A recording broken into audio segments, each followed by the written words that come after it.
Tumanggap ng pagkilala ang pagtatag na documentary ng SB19 bilang Best Documentary ng 2025 Manila Film Critics Circle Awards. Pabatid ng official social media platforms ng MFCCA, napanalunan ng Mahalima ang Best Documentary kontra sa ibang mga nominees, kabilang na ang Born to Win ng Bini, Lost sa Bungeros, A Queen's Runway, No Man Left Behind, at And So It Begins. Bumuhos ang pagbati ng congratulations mula sa mga 18 na nakakita ng official infographic mula sa naturang award-giving body at pinatrending pa kanila sa Twitter ang hashtag na pagtatag the best documentary.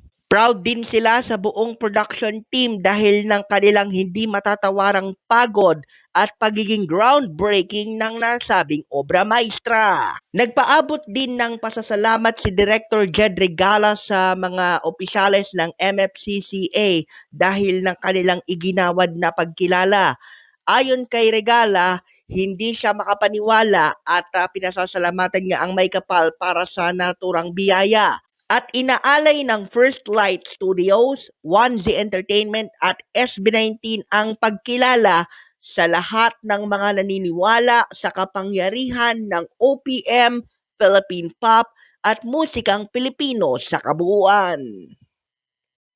Unang ipinalabas bilang limited screening sa 185 sinihan ng Pilipinas ang pagtatag na documentary ng SB19 noong Agosto 28 hanggang Setyembre 1 ng nakaraang taon. Bago ito nabigyan ng mga overseas screening sa mga lugar na may mga Filipino communities tulad ng Hong Kong, Abu Dhabi, Dubai at Singapore. Kumatawan din ang obra ni Jed Regala sa Osaka Asian Film Festival noong Marso 16 hanggang 21 ngayong taon, kung saan ipinalabas ang dokumentaryo sa Umeda Sky Theater ng Osaka.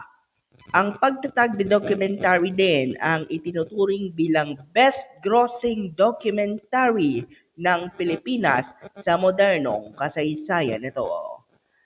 Yan ang totoong balita mula sa Mabuhay Radio Japan Worldwide sa bawat oras, bawat himig na nanatiling walang takot, walang pinapaboran. Ito ang Senbatsu Patrol number 2, Stephen Saraspe Perez.